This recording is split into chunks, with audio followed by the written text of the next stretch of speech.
All right, welcome back. Illustrator session 2.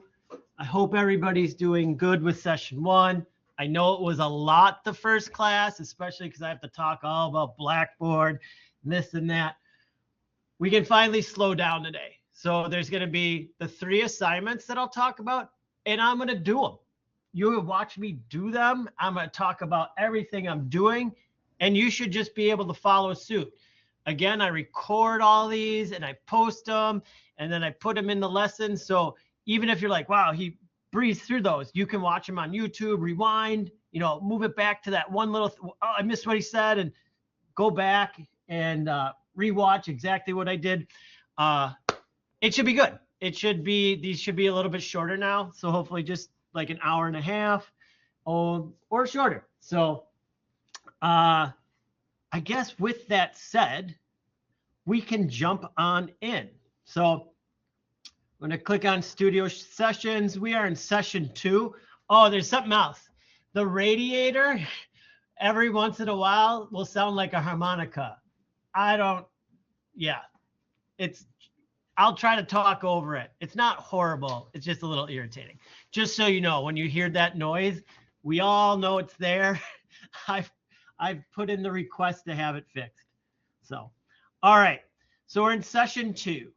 Now, first thing, don't forget to do your attendance for session 2. It's due the end of the day. All you do is hit start attempt, hit continue, and what? Oh, till the end of the day. Just answer the question. Again, you can just copy and paste if you're like, I don't know what a comp is. And a comp is a preliminary layout of a design, but you can copy that and paste it into Google. Well, you can copy that first and then not paste that, which is about Gutenberg. And then fine, a comp, short comprehensive layout. So that's the answer. And you hit continue and you go. So easy peasy, knock it out, use the internet, get a quick A, and it's your attendance. No big deal. I'll hit on the lecture files when we get to the typographic challenge. These are just some definitions that I want you to learn, and I have a little visual to help with that. It's just these words that we use when I'm like, let's remove hyphens, and what is a widow? Like, why would I be talking about a widow in graphic design? But there's a reason. Widows and orphans. So we'll get to that in a few minutes. So always feel free. Session 2, mid-session project review. Let me see what you're working on. I'll check it. I'll be like, oh, adjust this. Why don't you work on this? Oh, you're supposed to use sans serif instead of serif. And I'll just correct it. You go in and correct it and send it back to you. It's all good. And it's a way to just work with me throughout the week. So use that as needed. I check them every day. This week I checked every day. So, all right, lettering assignment. Again, it's just about, this is the one where we're gonna type out 3 words and make the word the definition of the word. I know, it's a little weird, but let's just jump on in. And I'm gonna move this over so I can read it.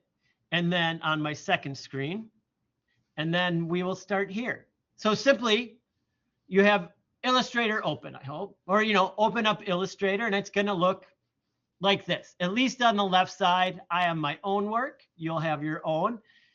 Just over here, I'm going to click New File. Now we are going to create a print document. So I'm just going to click on Print, and it will be 6 inches wide by 4 inches tall. So over here, it says points, and this is like the width is a weird number. That's points. It's a graphic design term and measurement, but not many people go off of that. There's some really like hardcore graphic designers that may use points all the time, but generally points are only used when we're talking about type and the size of the type. So it's 12 point, 18 point. So we use that for fonts. I don't really type. I don't build documents in that. So we're going to click on inches, and we want the width to be 6 and the height to be 4. It was stalling there for a minute. Now I'm going to scroll down. Well, we want the bleed then to be 0.25. And if I just type in 0.25 in that first one and hit tab on the keyboard, they all type in for me. Nothing like saving some time. And then I'm going to go down to the very bottom and I'm going to click on more settings. Now here, the number of artboards should be 3. So 2, 3. The spacing, just simply change that to a 1.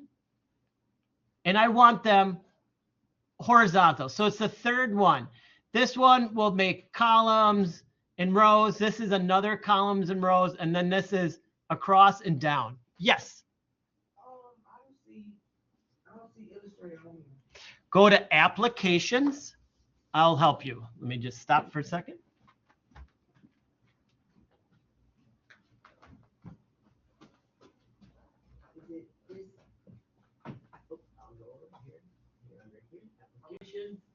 Illustrator. Sure.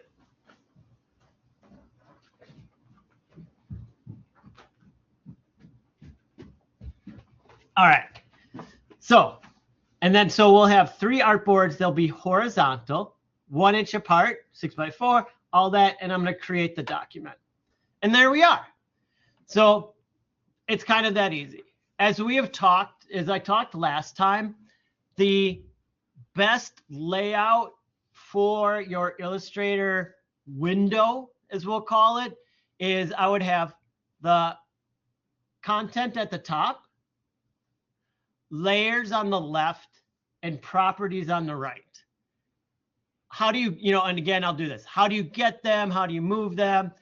I'm going to pull this off. Oh, I don't want it all off. Everything can move around. So if you don't have layers showing, you can go to Window, and then you go to Layers, and it'll show up. And everything can attach to certain things. Yes. Hold on. I'm in Illustrator. Yes. I'm just trying to catch up with the stuff that you were doing. Okay. Sometimes it's best to just hit new file. Okay. Print. And then we're at inches. They'll be going a little bit fast. Inches, and then 6 by 4. Yeah, I'm also showing. Height 4. 6 by 4.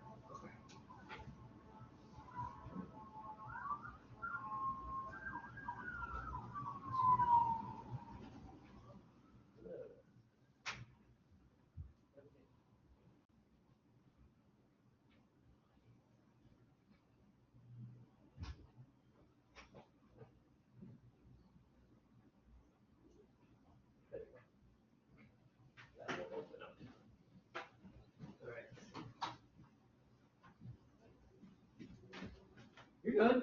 6 by 4 instead of points, it's supposed to be inches though.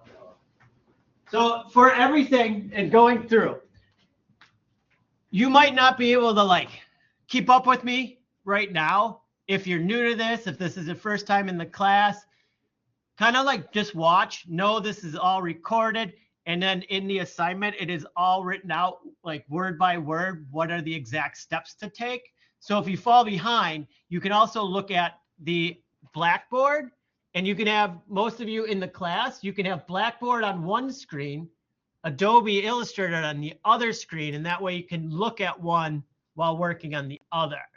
So I'll step back a little bit. Well, let me get these into order. So as I was talking about, you can move things around on the page for all the Adobe products. And so if you move it to the left and I squeeze it here, the blue line appears. That's going to lock it in that space. And if I have this layer panel, I can move it over and wait for the blue, and then it goes there. These just lock it in place, and it's much easier to work on items when you don't have a bunch of weird things just floating in the middle like this. So part of it is just always know, I'm going to try to lock layers on the left, properties on the right, and then context at the top, which is our control. It used to be called context. So it's the control bar. So that's how you set it up. I can go through it one more time. I'll just close this. New file. I'm just going to click on print. You don't always have to do that. We have to look at everything here. Don't forget to look at everything. So instead of points, I want inches. The width is 6. The height is 4. The bleed is 0.25.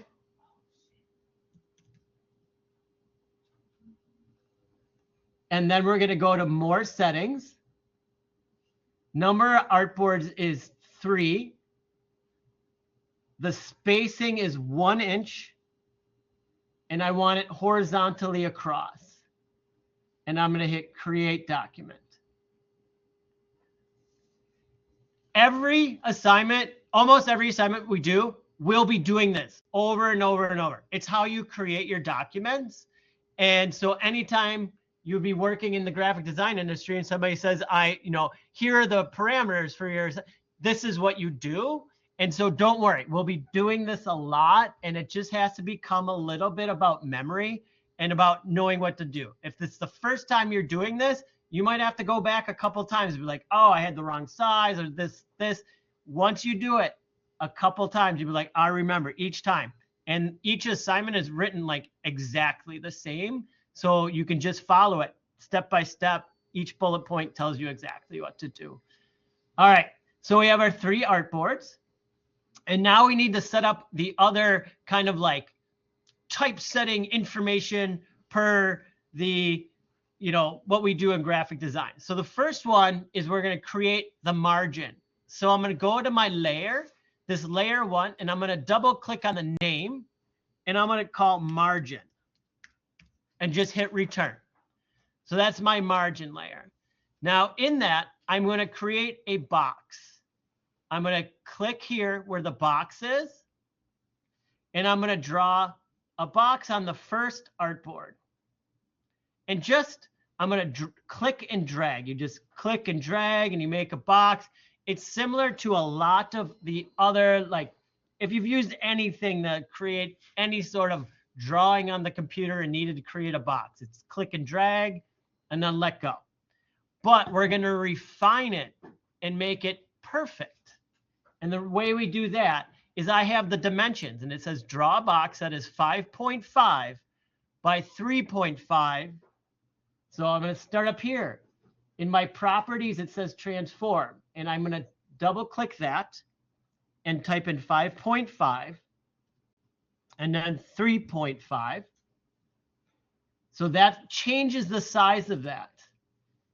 Now I'm going to step down. In appearance, I'm going to double click. I'm going to click on that white box, and I don't want any fill. So it's this weird box with a red line through it, and that means no fill. The one below it is for the outline or the stroke. And for that one, you just click on that black area, and then I'm going to click on magenta. And I want to make sure it's a 1-point stroke. And then to make sure that it is perfectly centered on my artboard, I just keep going down to a line, and I'm going to click this one where it looks like there's a line in the middle, and then this other one 2 away where there's another line in the middle but horizontal. And that perfectly centered this. Now, without doing anything, without clicking anywhere else, I'm going to go to Edit and Copy. And then I'm going to go to Edit and Paste on all artboards. And now you can see I have 3 magenta boxes with no fill, 1 on each artboard. Final thing we'll do here is I'm going to go up to this top. I'm on layers. I'm going to click on these 3 little lines at the very top. Like if I go across some layers, it's called a hamburger menu. Not kidding you. That's what it's called. I'm going to click on it, and I'm going to go all the way down to template. Now, template changes that eyeball into a little square, and it locks that layer. This layer is for graphic designer use only. It marks the margin, which is used later on in your graphic design career all the time. And it's a safe space for design. Like basically, you don't want anything important going outside of the margin. We'll talk about that more later once we're more comfortable with the program. Otherwise, I'll inundate you with other facts that you don't want to hear about. So, all right, now I want to create another layer, but for crop marks. To create another layer, all I go down is way down on this layers panel, and there's a plus. And I just click on the plus, and layer 2 will arrive. Oh, on mine? Oh, I can raise it? No, on mine. How do I get that to go down? Oh, hide your stupid bar.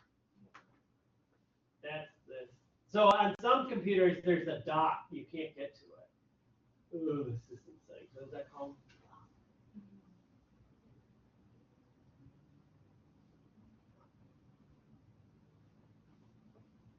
Oh, dot. And then we want. Where's the one hiding? I'll be right there. Let me get this student, and I'll come right over. Dr. The Genie effect. Bottom. Bottom. Oh.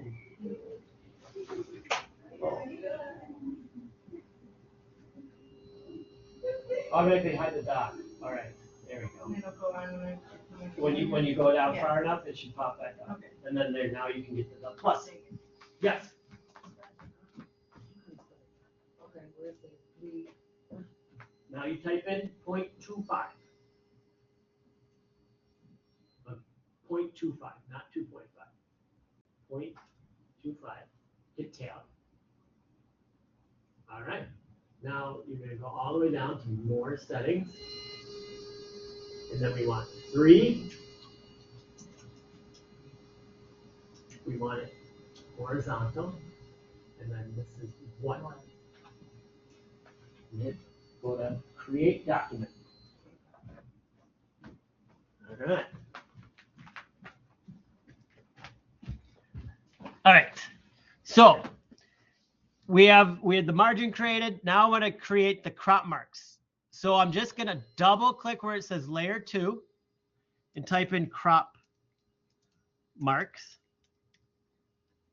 and hit return. Now we're kind of going to do the exact same thing, but with one change.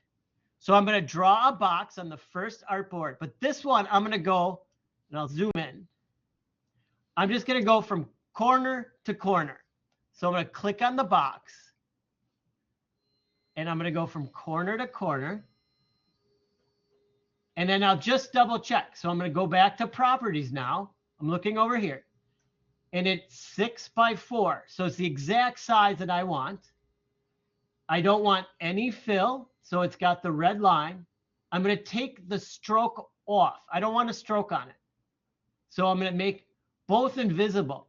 So I made an invisible box, but what we're going to do is a little bit down from that is I'm going to hit the FX button, and I'm going to hit crop marks.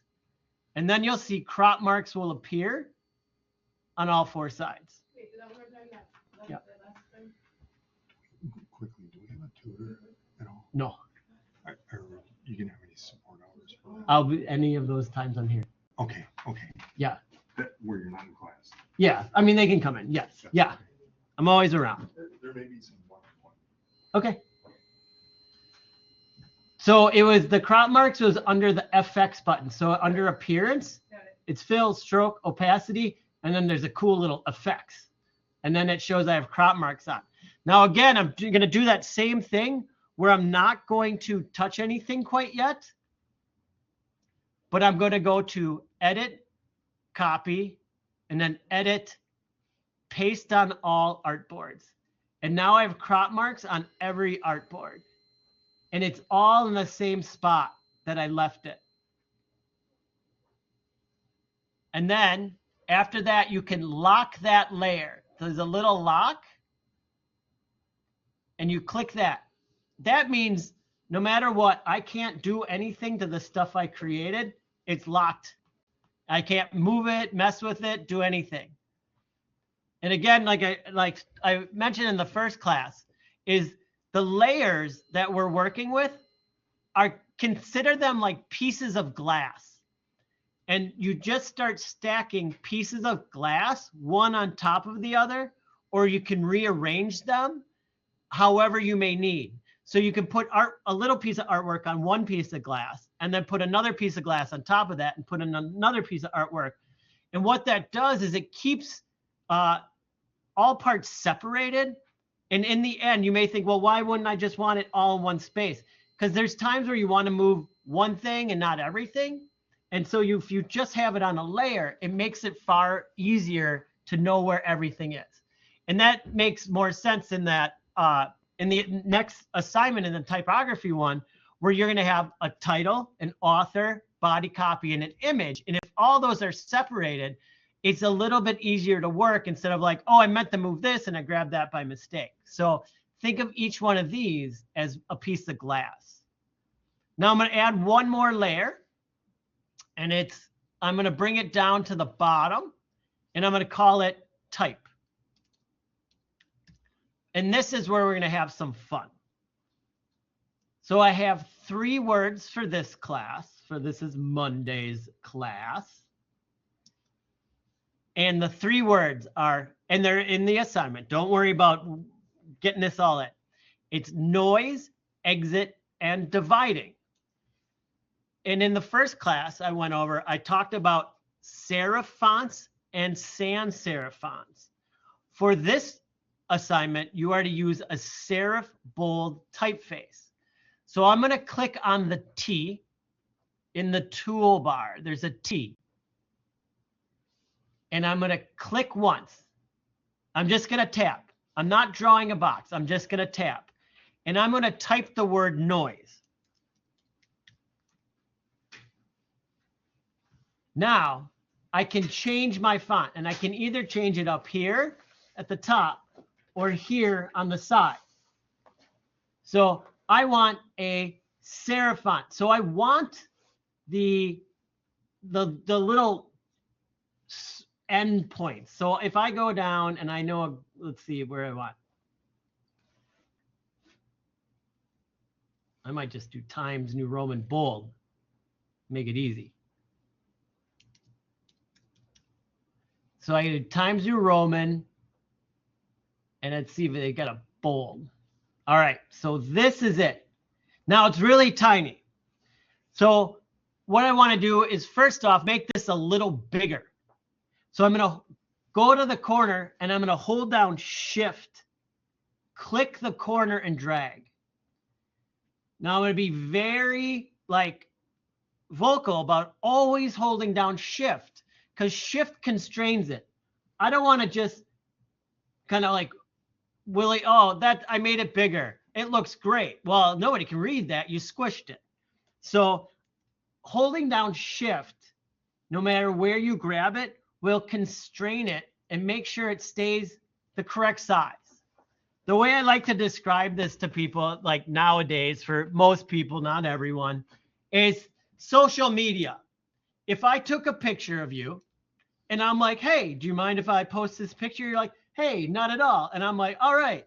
And I grab your picture and I do this to it and I post it, on social media, and you see it and you're like, well, why did you stretch my image so much? I look horrible.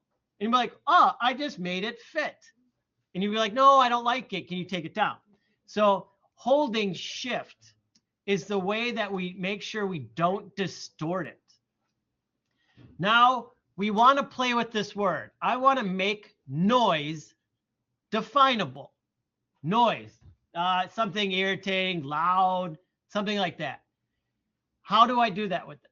Well, we're going to make these letters, which are now, I can go in and edit and retype.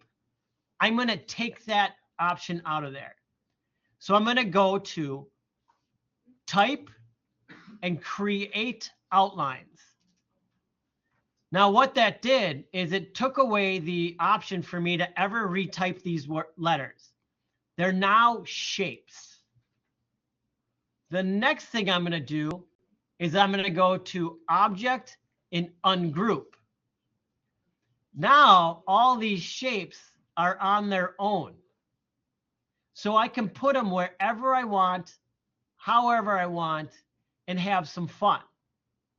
Now this is the word noise. So you move around by using the select tool, and I can move a letter and I can make letters bigger or smaller, but I'm always going to hold down shift. I can change a letter, I can rotate it, and then I do that by going to the corner. And when I go close to a corner, you'll see my icon changes. And if I click and drag there, I can rotate. Now this again is very similar to most ways you would do this in any kind of like PowerPoint or even in Word, you can rotate and scale images. Now for noise, what if I took this O, turned it sideways? So I took the edge, yeah. How do you get it to ungroup like that? Go to edit, or it has to be selected. So make sure noise is like selected, and then go to edit, and then there's ungroup. Like this? What to do? Oh, you have to, for you now, you have to go to type. First go to type Yeah. and go to create outlines under type. I don't know. Is it blurred out? I don't see it. Oh, here, there's one little change. Because you have it selected. Mhm. We want it selected like this. Okay. And now you go to type and then create outlines. And then now go to edit ungroup. Thank you. So I thought for noise, I would make the O really big, like a mouth. And I'm holding down shift. I'm grabbing from a corner and holding down shift. And then what if I put the other letters inside, but with that little space? So it's almost like it's yelling noise. I don't know. It's just an idea. So play around. I'll do another word. I'll do another word and walk through the whole process one more time. And then I'm going to move over. You can move over. There's sliders at the bottom.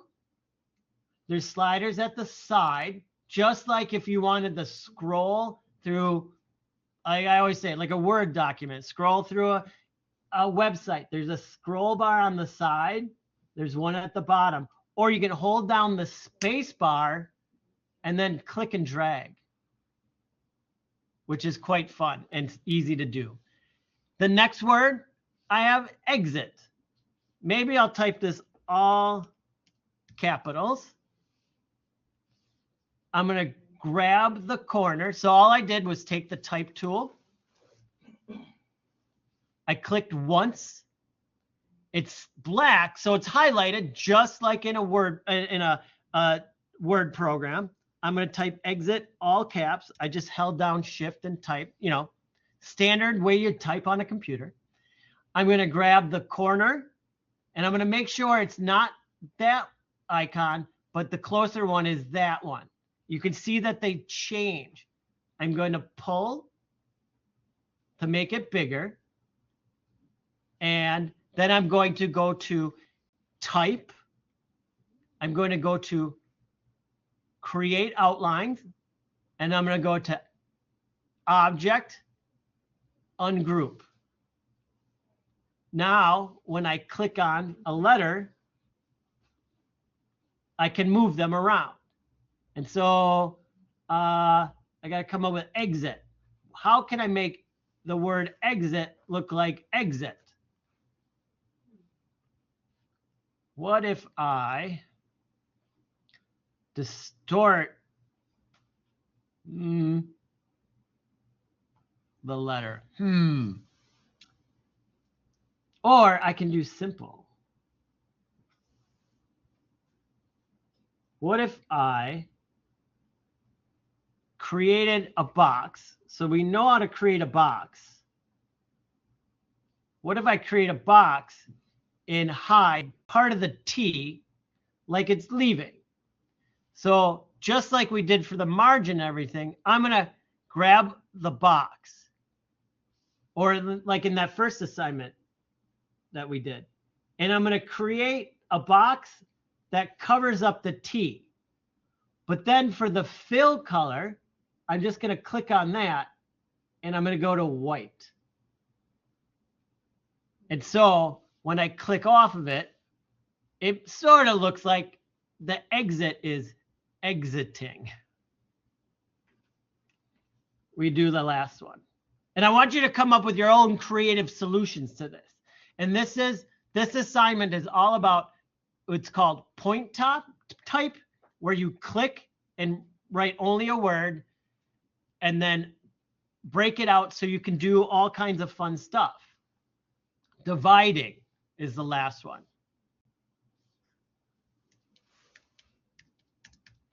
So all I did was type tool, click once, shows me lorem ipsum, which is it's called Greeking. Then I typed out dividing. I'll delete that. Then I'm going to make it a little bit bigger just for my own sake. I'm going to go to type, create outlines. I'm going to go to object, ungroup. Then I just click off of it. I just click on the page somewhere, and I've never changed this tool. Now I can just simply like click and drag and grab one group and click and drag the other group, and there's divided. So it's really just kind of three things that you're working on. You grab the type tool, you click once, you type out your information.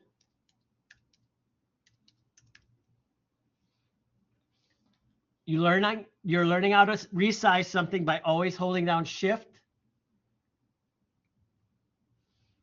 You go to type, create outlines. That makes it so these are shapes and no longer type that is usable. So it's art, it turns it into artwork. That's the other one. And then you go but the reason why we ungroup it is right now it's grouped together. So when I move it with that tool, everything stays the same. They're locked together. But if I ungroup them, object, ungroup, I can then grab each individual letter myself, and I can do like stack them, like what if I wanted, like, you can do vertical stuff. You can, whatever you could do, dividing something like this. You can grab all of one section. You can turn it, whatever, like this, something like that. This is a simple assignment made for you, made to just start to play around, move some things around. You make the document, you follow the same three steps where you click for type, you create outlines, you ungroup, and then you just move them around, resize, turn, and have some fun and make it your own. But this is just the practice. Every day you use Illustrator, you are scaling stuff, and that's resizing is scaling. You're moving things around. So you're just simply, you're grabbing and you're moving stuff. And with type, almost every day I am doing this with type. So it's just to get us playing around in a simple way and get you to think about type and defining words as is. Does that make sense so far? And again, we did this on Wednesday. There's a recording of it. I'll do it today. And we're going to keep doing this and repeating. And if you, I'll be around. I'm here until 2. I'm here. I get here at 8:30 in the morning. You guys can come in early and work with me if you have questions. I'm here all day Tuesday. I'm here at 8:30 on Wednesday until our class, and I can stay until 4. And I'm here on Thursday all day. So feel free. Don't think like this is the only time. The lectures are about an hour and a half. I'll get you the 3 projects, and then you can rewatch, work with me. You're not on your own. So there's a lot of time to work. So that's the first project. And first project for us. Okay, the typographic challenge one. This is where we're going to introduce a small image and what we call body copy. Body copy is like a paragraph of text. Everything is supplied to you, and you are just going to come up with 3 layouts, just like with this last one, where you're going to experiment. What if I put the title here, the book here, and the paragraph here? What if I put it here, here, and here? So it gives you some time to practice moving some items around. And then this project introduces area text over just point text. We're going to build the document in the exact same way as we built the previous document. It's just new sizes. So it's every time we do that, it's going to be the same thing repeated, just new sizes. Oh, you know what I didn't do? The saving part. So you can, for saving, we are going to save it to, you're going to save an Illustrator document. You're going to save it as your first initial, last name, _ Expo02. So let's go through that process. So I'm going to go to File, Save, just like you would any other document. For me, I'm going to save to the cloud. You can save to the computer. If you save to the computer, it stays here. When you work from home, it'll save onto your laptop. Know where you save your document. Just like anything else, if you save something on your computer, just know where you saved it. We've all been working with computers, I think, for a while. Just have to understand where you save it.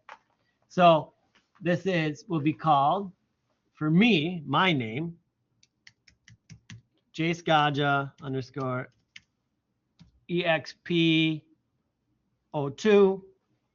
And I don't have to do anything else. I'm going to hit save and then hit OK. It's all good.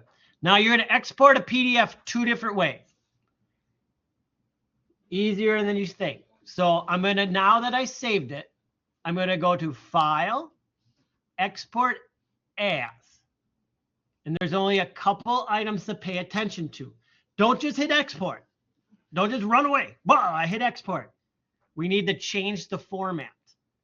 So the format we want is a PDF. Why a PDF? It is the standard used in graphic design.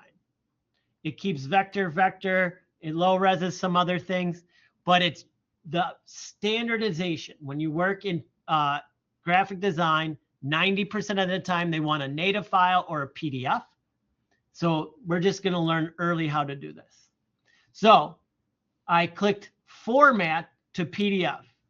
And again, these are instructions are written out. There's 3 bullet points. I'm going to hit Export.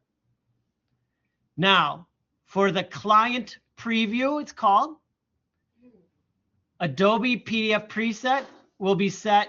And all you have to do is click smallest file size.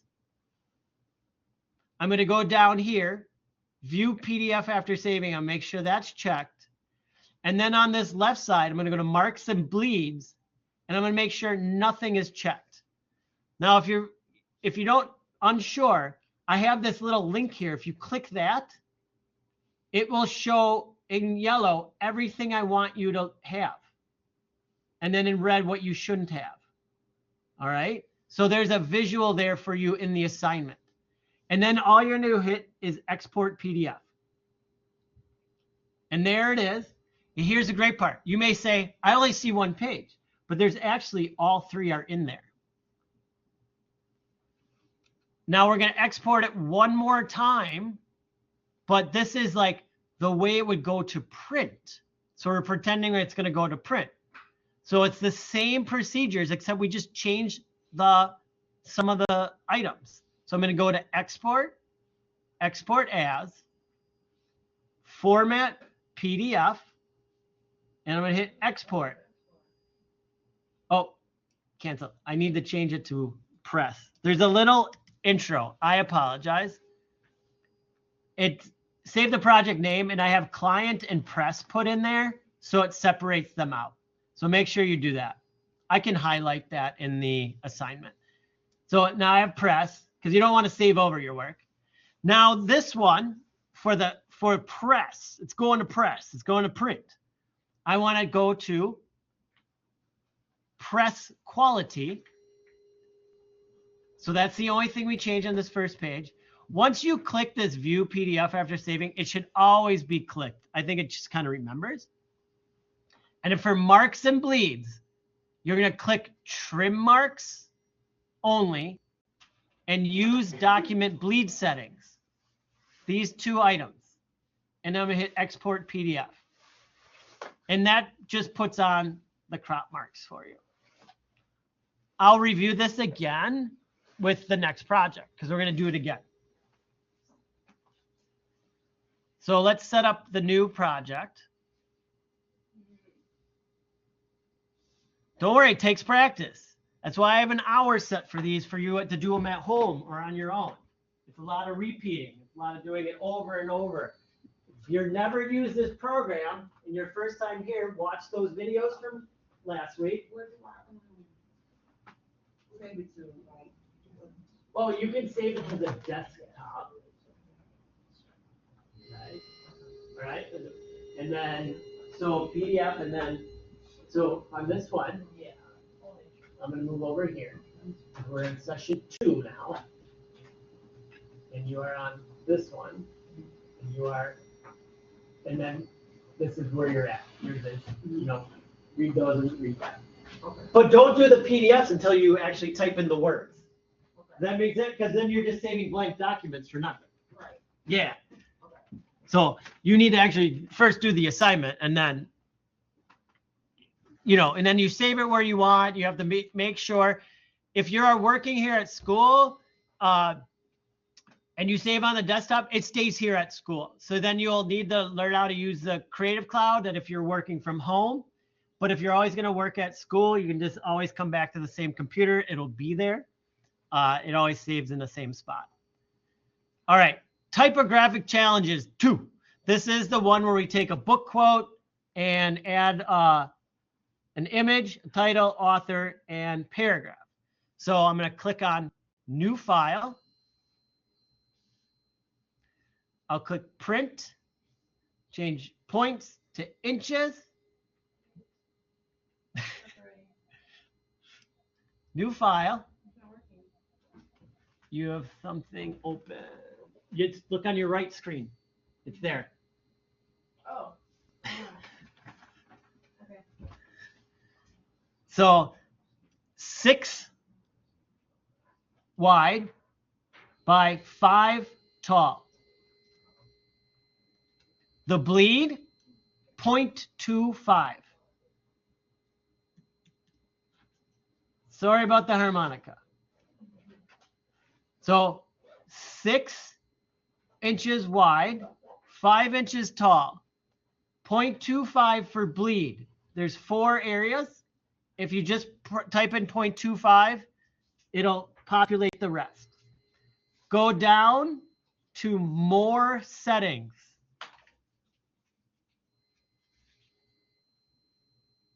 There, we want number of artboards to be 3.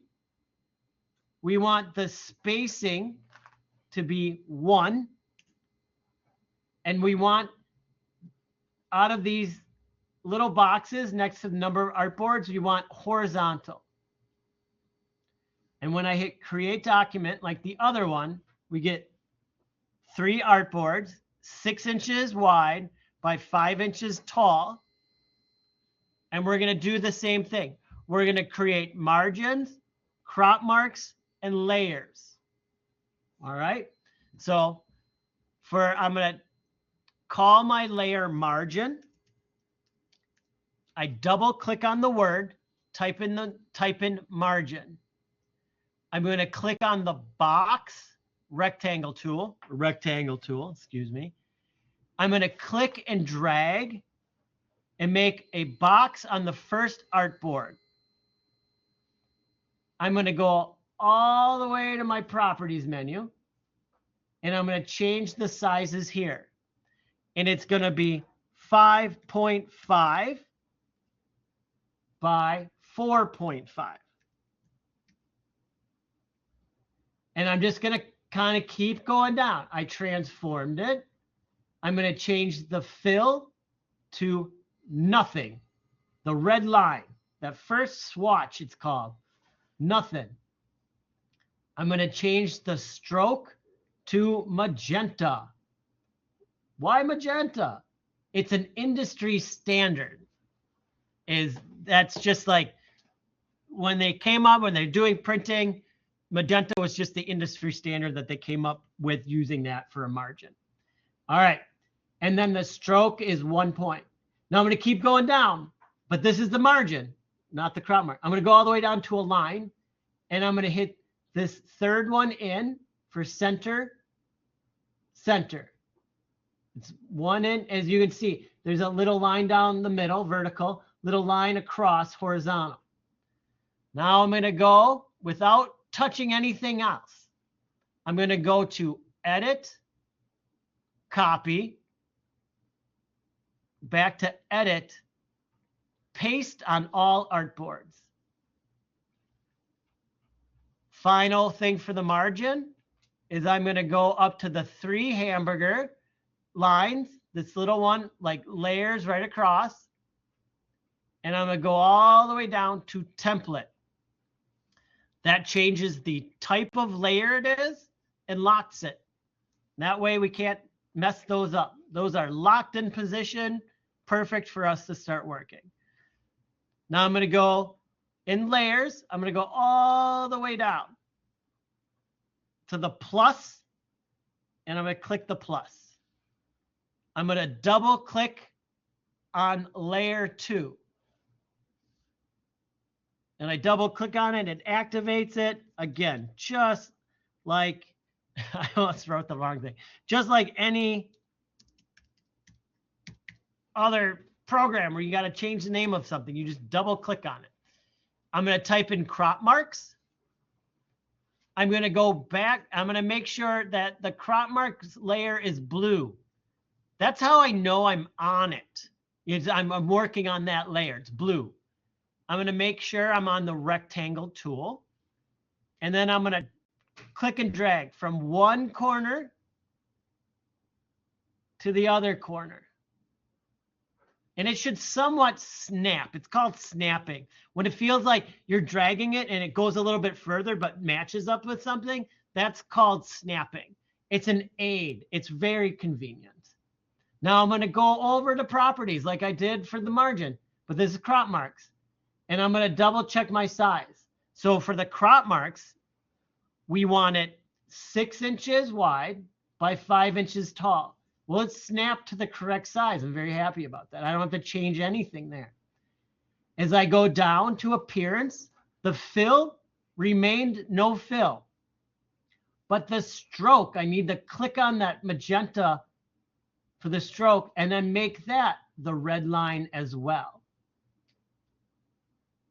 And then when I just click on the gray to get that to disappear. You know, you're like, how do I get it to go away? Just click on the gray. And then effects, I'm going to click on crop marks. And it created some tiny crop marks. I'll zoom in and show them to you, but I don't want to zoom in because I want to show you, do the last step, which is exactly the same with the margin. Whereas I go to edit, copy, edit, paste on all artboards. And now I have those crop marks, which you can see on the edge here. Mine are different. Mine look different. I have what's called Japanese crop marks. I'll show you like week 4 how to change your crop marks look. I used to use these, when I was in the industry more, they're easier for me to use. They look a little different. You might just have one hash. It's just, yeah, it's a personal preference thing. Okay. Good eye on noticing mine look different. All right, so now we need to create 3 other layers. One for the body copy, one for the title and author, and one for the image.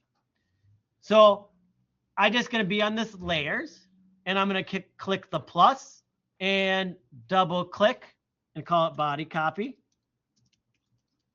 Hit return. I'm going to click the plus again, double click, and title author.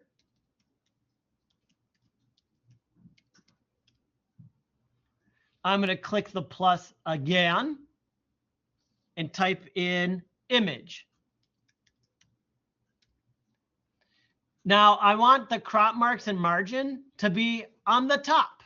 Again, like I said, these are layers of glass, and I want the margin glass on the top and the crop marks on the top. And all I'm doing is clicking and dragging, not on the word, but like off on the side.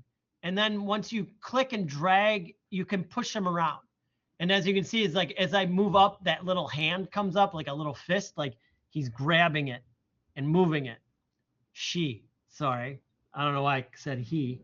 Its little hand. So you click and drag its little hand, and it's going to move those around. So you can move these wherever you want, whenever you want. And it's rearranging layers. And again, think of those as little pieces of glass in which you put a little piece of artwork on each one. And you can look at them and you can turn them on and off. So if I turn the eyeball off on the crop marks, my crop marks disappear. But they're really still there. I just chose not to see them. So it's a pretty interesting idea. And it's so valuable because you'll be working on something. You'll be like, I can't. And you'll turn off a bunch of eyeballs and just work on one thing alone and then continue to work. All right. Let's do title and author first because that's what we've done before. Now, all I'm going to do is I'm going to go to here under design process. The title is 1984 and the author is George Orwell. I can copy. I know 1984, so I'm not going to copy that, but I might spell George Orwell wrong. So in the Blackboard, you can literally select that and copy it. And so I'm going to take my title, just like we did in that first assignment, and I'm going to click once. And then I'm going to go to edit and paste. And George Orwell went in there. Now I'm going to take the type tool again and click once. And I'm going to type 1984. Now these are what we call, again, when I have you click once, it is called area type. Or excuse me, oh my God, I just screwed that up. It's called point type, point. When you click just once, you made a point and it's point type. And it acts differently than when we do it for the paragraph. So these I can grab both, and if I hit shift and I can scale them, make them bigger, they work a little bit differently. Now for the body copy, we're going to do something just a little bit different. I'm going to go back to my assignment and I'm going to copy the paragraph. All right. And I just did that same thing where copy is Command C, Control C. Every computer has a copy and paste. I hope you've been copying and pasting on your computer for a long time. It's a standard operation. And that's why I don't necessarily teach how to copy and paste. Yeah, I think you copy and paste on your, copy and pasting on your phone, you usually hold down something, but every computer is copy and paste. I got a copy from here, move it to there. Now, for the body copy, we're going to draw a box with the type tool. So before I had you just click. Now I'm going to have you click and drag, and it's going to create a box. And when I let go, it should fill with lorem ipsum. And then I can just go to, and I'm doing this the long way, edit and paste. And there's my little paragraph of information. And what makes this different than the title author is that if I move this to the side, you can see my type moves. It is in a paragraph format, and so the type moves itself, right?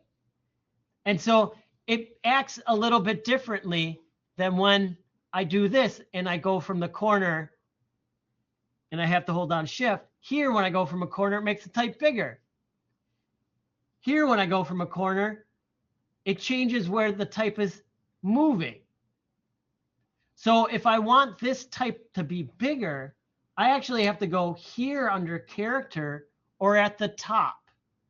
And you see this 12 point? There, it's in two areas. If I just start tapping that up, it changes the size of the font. Just like if it was in Microsoft Word, PowerPoint, or whatever Word document, even email, same thing. You know, that's the same thing. So that is how you do the paragraph. Next up is the image. Now, I want you to find on the internet. Oh, let's just move over this. Sorry, people online, for that little craziness that just happened to your screen. I went to the internet, Google, I hear it's called these days, and I'm doing a Google search. And all I typed in was 1984 book cover. And you can click on images and then go to tools, size, large. Why? Because we don't want a tiny little picture. And you can pick whatever one of these book covers calls your name. Like it's personal preference. This one's kind of weird. So I just clicked on it. Now I can hover over this, and with the mouse or whatever, I'm going to right click on it. And you should be able to, I'm going to try this. You should be able to just copy image. All right. I thought it. This is a trial. Now I'm on my image layer, and I'm going to go to edit and paste. And there's my giant book cover that I can't see. Oh no, what am I going to do? It's okay. I gotcha. Down below, the lowest, usually the lowest on the toolbar is a magnifying glass. If you click and drag one way, it should make it smaller. If you click and drag the other way, it should make it bigger. It should. It's called scrubby zoom. You scrub it, it zooms. One way, the other way.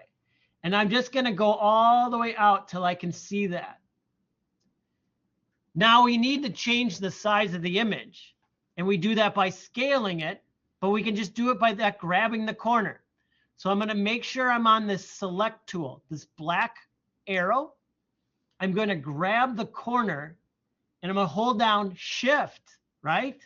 And I'm going to make it smaller. Always hold down shift. And I'm just going to place it on that artboard. Now, what I want you to do is play with all three items. You have an image, you have a paragraph of copy, and you have a title and an author. If I'm playing around, let's say I grab the title and author, and I want to change the font to something bolder, bigger, more fun. I just click on character and there's this little arrow down, just like every other program has, you know, that you would be using on a computer. And you could scroll through, drag through and find something. I just think, you know, big and bold. Look at that. And I can make them even bigger. So what if I'm going to grab, and then just think it out loud. I'm just playing around now. I'm going to move George Orwell to the bottom. But it's touching it's touching the image. So I need to make it smaller. So I'm going to grab the corner and I'm going to hold down shift and make George Orwell smaller. Now this margin you see that I talked about, nothing should go past that margin. That's like a barrier. Don't ever put stuff past that if it's important. So I don't ever want text past that purple line. I don't want any of my images past that magenta line. Excuse me, I said purple. I just want it can touch it, but it can't go past. It's a safety zone. And what if I do 1984 gigantic? I don't know, just weirdly big. That's too big. I'm just now, and then now I'm just kind of thinking, oh, what I'll do is I will make it the exact same size as George Orwell. And every time I resize it, I'm making sure I'm holding shift. And then I can move it up. And what am I doing? I'm just playing. So all my layers here that I want to play with are all unlocked. So I know I can move things around. And then I can take this text and put it here. Now, when I copied and pasted the text, it had a little space in front of that I for the T. Okay, so something just happened. I clicked up a little high and it clicked on 1984, but not the text I wanted. How do I relieve that? Well, if I lock the 1984 and the George Orwell, that will never happen again. So I'm going to lock title and author. I don't want to move those anymore.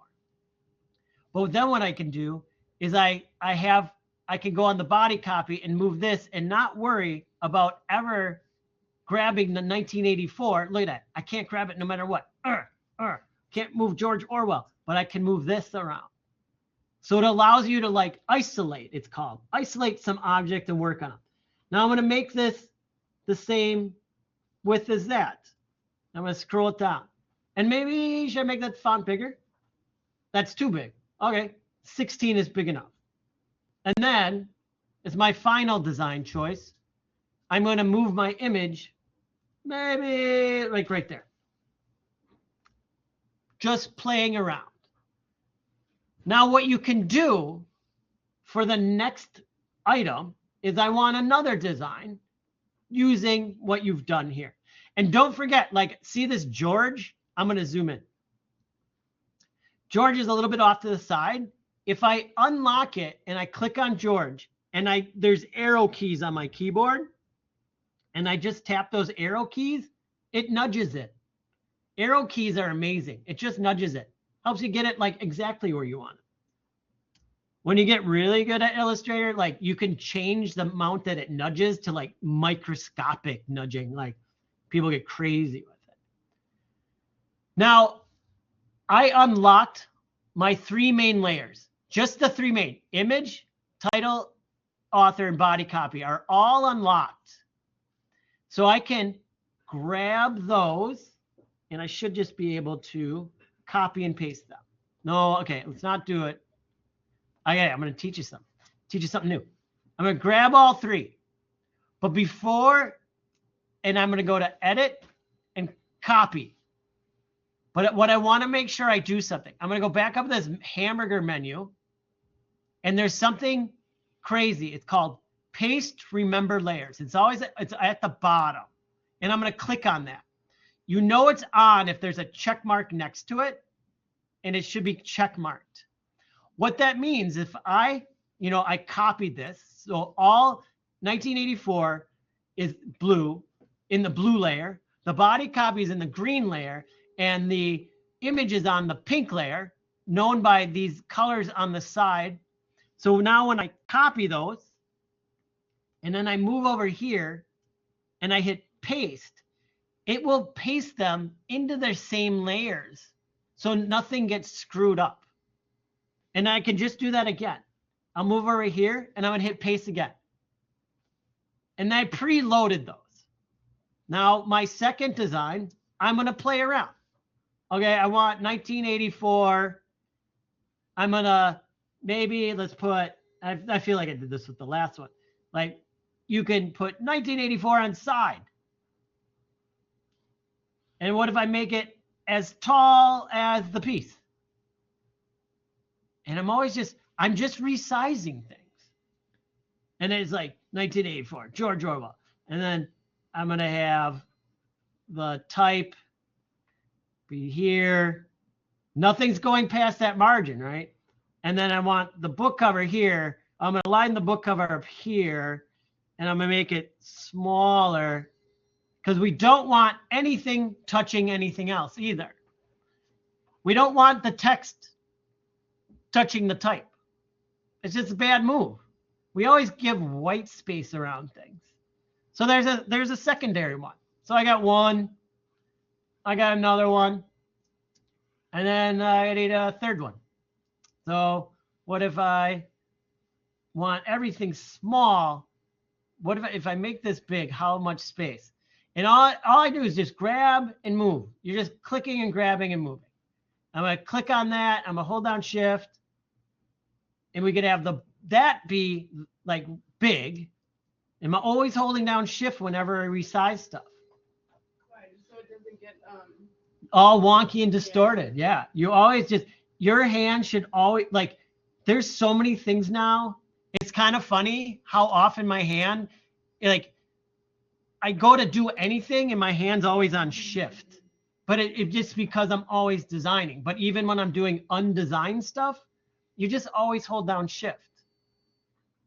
It's always constraining. And we go to the corner. I want 1984. And I'm lining this up. I want 1984, just like George Orwell. And then this final one. And I'm going to bring in the type. And I'll bring this down. And again,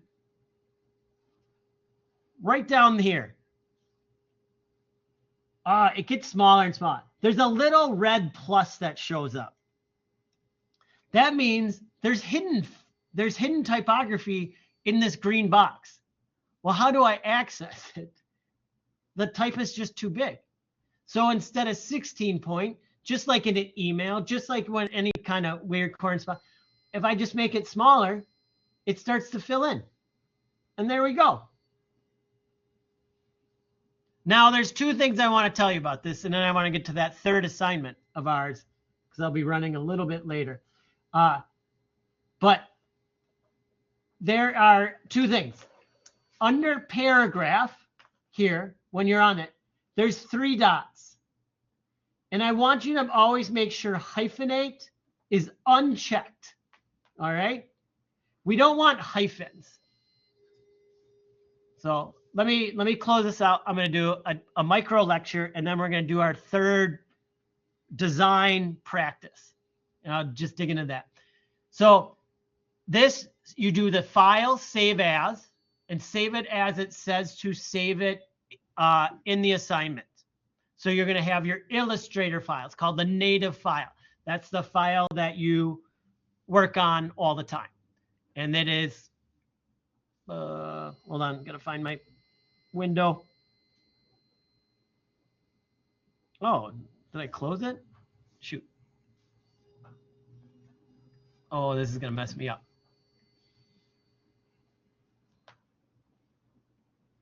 Just 1 second.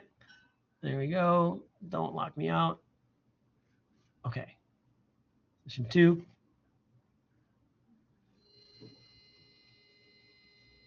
All right. So this is be called. Then I'm going to call this JSKAJA underscore CHALL02. This is the second one. And instead, I'm going to have that highlighted and not looking down at my computer and not realizing it was working. So I'm just going to save that. All right. Then I'm going to go to File, Export As, and I'm going to change the first one to Client. And I just put my cursor behind the 2. I'm going to make sure format is Adobe PDF. I'm going to hit Export. So I want this is for the client, so it's smallest file size. View PDF after saving. Marks and bleed is nothing. Export. And there we have our 3 designs. And then I'm going to do the one for press, which is the exact File, Export, Export As, PDF. I'm going to hit Export, here, I want press quality, double check view PDF. The reason it's view PDF after saving is you should look at your work. If like the margin's showing up, you did something wrong. If the, like that's to double check your work before you send it off. Marks and bleeds, it's just trim marks and use document bleed settings. And I'm gonna hit export. And there we have. And then this one, I can see the crop marks. And it's higher res. If you look at the image is much clearer on this one than it is on the client one. I'll talk about that more in the future. All right. And again, rewatch the video, go through it again. I'm here a lot. If you have questions, comments, or concerns, but I want to get to the third one where we recreate an image. I've been seeing the design missions come in. A couple came in, looking good, looking good. And again, this one, the design mission is all about repeating squares and some circles. It's just like the last assignment where you look at it and you're like, oh my God, we have to do that. And it was literally a rectangle repeated a bunch of times in some circles. And it's just like understanding, like all I have to do is create a rectangle and copy and paste it. This is the same style. It's just a different design. The illustration is based off of Frank Lloyd Wright. Everything is in there. So what you're going to do is you're going to click on this design mission 2. You're going to go over and it's this little arrow with the scoop under it. They changed the way this looked like recently. So you're just going to click on download. Pew, pew, pew. It's downloading from space. For me, I can just click on this folder or I can go to my downloads on the computer, on whatever computer you're using. It'll be in downloads and you can just double click on it and it will open up. You're going to have a ton of layers, right? And a lot of them are locked. You have to now look at what you lock and unlock. So I would lock margin, lock crop mark, lock notes, lock color swatches. And then the frame, I will lock copy image and lock copy image the other one, the black and the orange one. Now, like on Wednesday, you can turn things on or off to see what you need to see. So right now you're just seeing, what is this, Joel? This doesn't help me at all. Well, go to the eyeball on the copy image that's in black and turn the eyeball off. And what you're going to be recreating is a stained glass window or a couple of them. What is this stained glass window made out of? Rectangles, squares, and circles. Yeah, that's it. Very easy. But there's going to be a way to do it using the layers to make it easier on you. And I'm going to step through and I'm going to start working on this.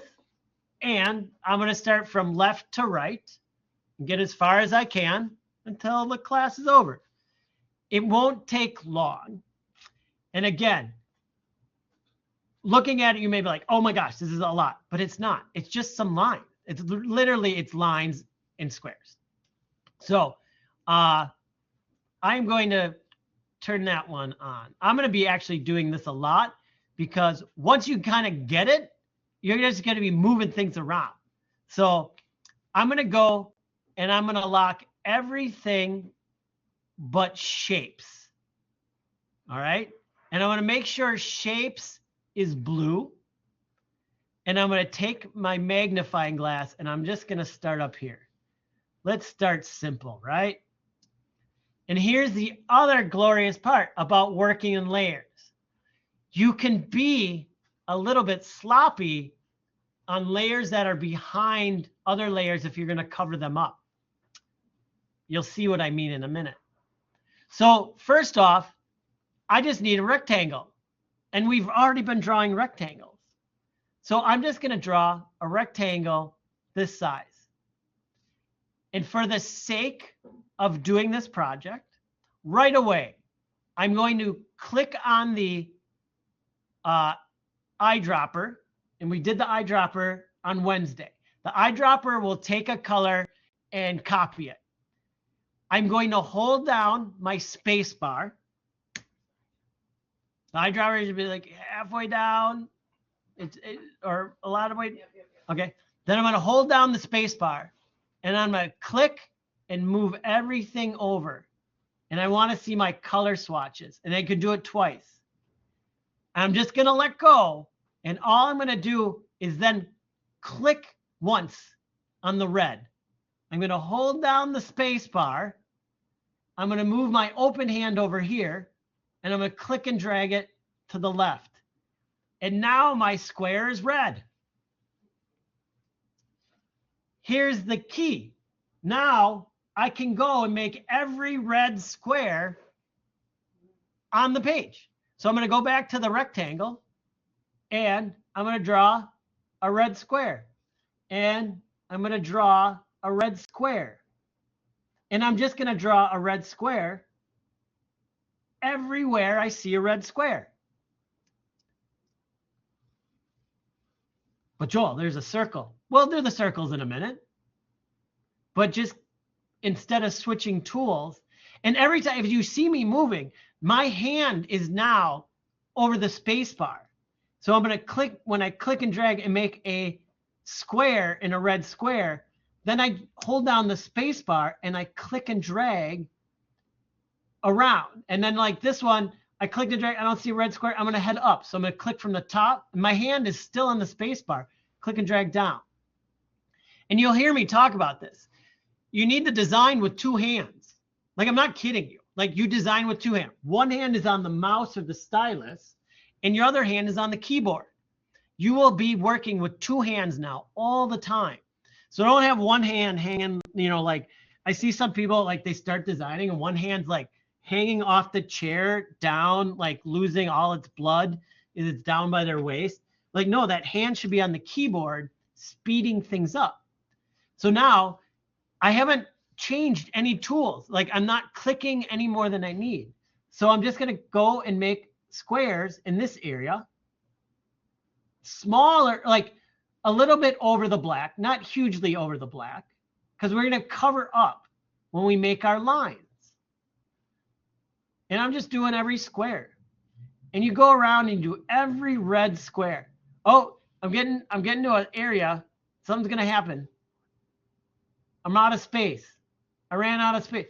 Space bar with my hand. I ran out of space. That's a good way to remember it. So hit the space bar, click and drag, and get more space. And just do every red square.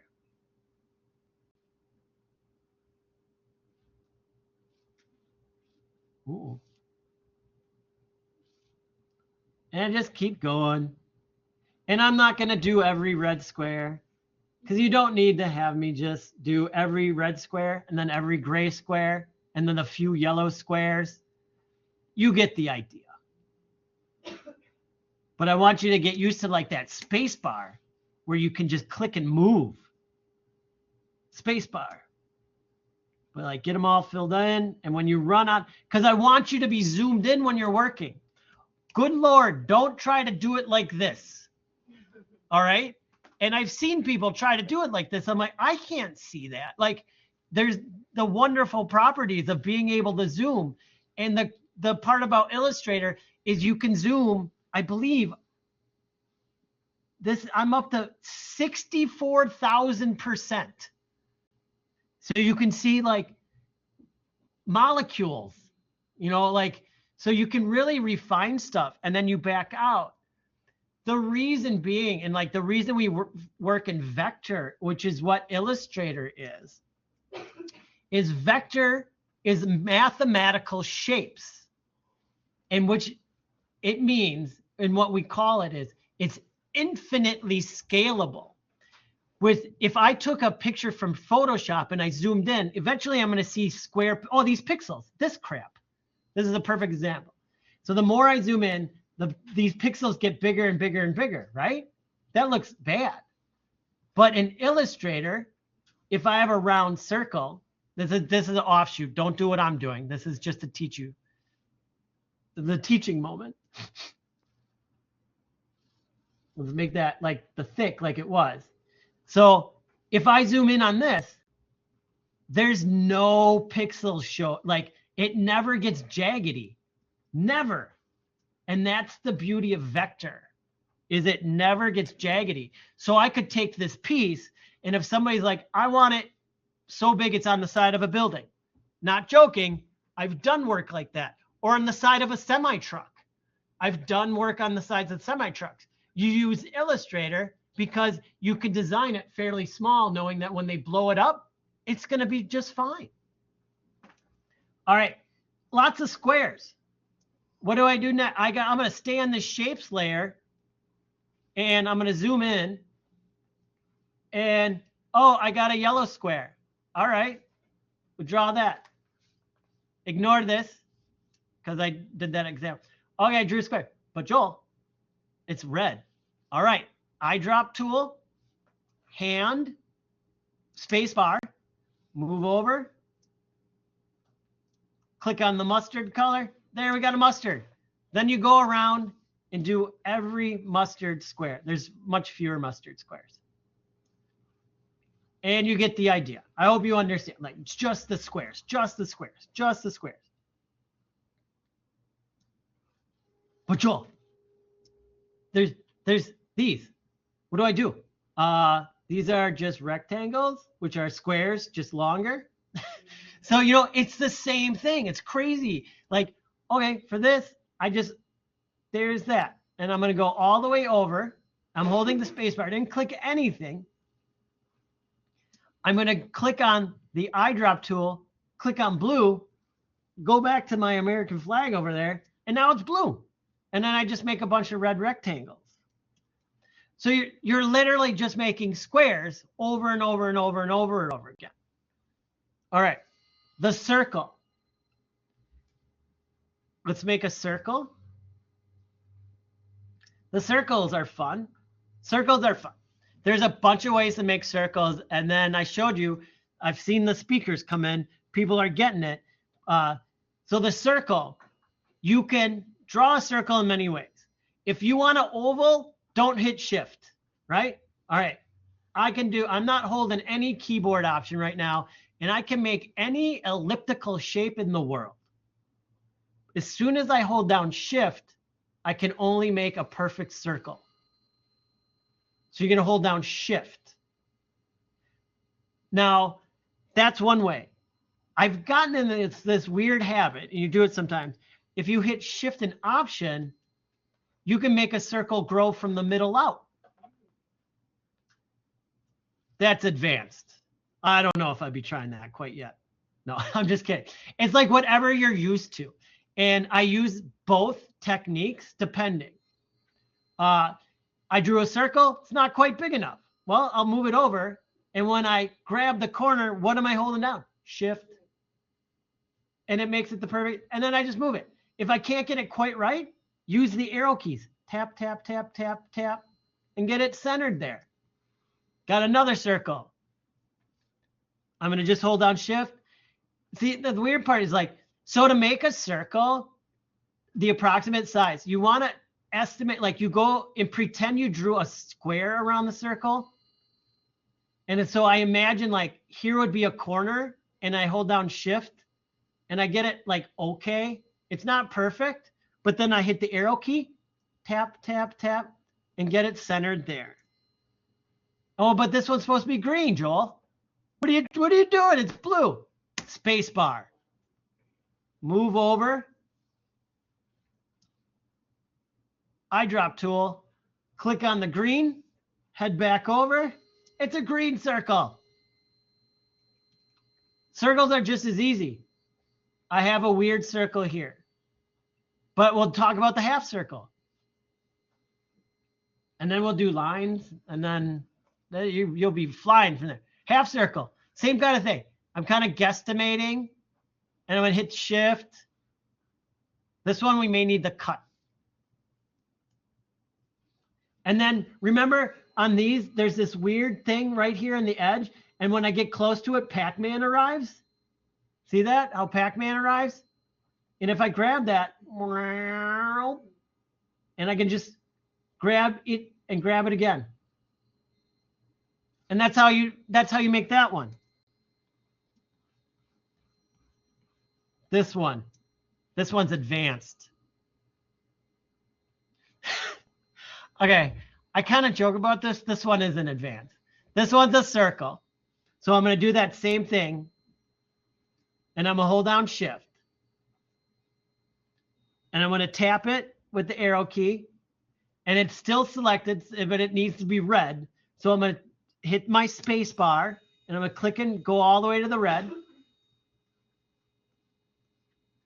I'm going to use the eyedrop tool, make it red. And now remember this color here. This is that color. Just keep an eye on it. All right, so I made it red. The thing is, if I do that item where I kind of grab Pac-Man, I can't get, it goes to the center. So it would leave this part out. So I'm going to undo it. I'm going to keep it a circle. Now I'm going to be like, well, what do I do? I don't want that top part showing. You can draw a rectangle. Hit space bar. Go over to that gray. Click on it. Go back over. And there it is. That's how I cut that one in half. I just put a rectangle on top of it, blocking it. Sometimes things are that easy. I could teach you a way to use a clipping mask and cut it, or you can cut it. This is an awesome tool. Advanced. I'm sorry. Sometimes I just have to show it. So much fun. Advanced tool. Okay. Is it out? Oh, I don't mind it out. Oh, I won't show it. Oh, here it is. Okay. Super advanced. Somebody may know this already. There's this tool right here. It's called Shape Builder. And what it allows you to do is I grabbed both of these at once. And that shows that there's a circle and a rectangle. And if I do this Shape Builder, see how it goes gradient on me? If I draw through those, and I just kind of clicked and dragged through them, it will actually then turn this into a shape and this into a shape. It's like a magic tool. We will have a whole assignment based on that. But if anybody was like at all curious and be like, I got this circle square thing down pat, Joel, show me something more advanced, try the Shape Builder. But again, if you're like, you didn't teach me a Shape Builder, don't worry. It'll come to you. I'll teach it later on. We're only in class number 2. All right, last 2 things. And these are what you do kind of in the end. There's a couple in the enders, okay? The frames is the black and the gray, which is you can just build again with rectangles. And there's a bunch of them. There's a gray frame and the black frame. So you can, however you kind of like want to piece it together, you can make your gray frame just by doing this. You know, like, so it's 3 rectangles. The reason I say kind of do this last is you're blocking all your information. And then we're going to do the advanced part. Is I drew the 3 rectangles, but I need the black behind it. So I'm going to draw the black as big as the artboard, but right now it's gray. Well, we don't want it gray. So I'm going to hit the space bar. Oh, actually this one, that gray isn't dark enough. I want it black. So I'm going to go to fill and I'm just going to click on this black. But now, Joel, where are my gray boxes?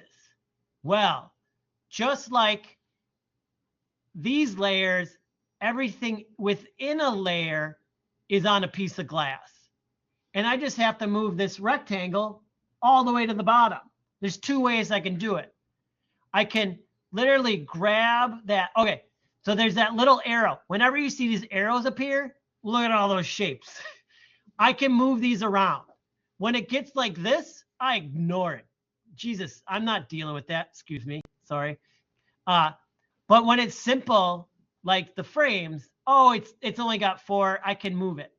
Or with that, just the black selected, I go to here, quick actions, arrange, and I want to send it to back. And now the black is behind the gray, and it looks like it's supposed to. Here, let me turn off the eyeball. See that? And then the same thing. So I need to have that turned off because now I need to create the white boxes while I have a white boxes frame layer, excuse me. So if I just draw the white boxes, but Joel, they're black. Doesn't matter right now. I can do all 3, select them, and change them all at once. So those are just the white box. I can go to, and because I'm on a layer and everything else is locked, and I want to select all, like everything is locked. I only have 1 layer and there's only 3 boxes. I go to edit or select and select all. It selects all 3 of these. And then I'm just going to go to fill and click on white. And it changes them all to white automatically. Again, all we're doing is just making squares and rectangles and changing colors.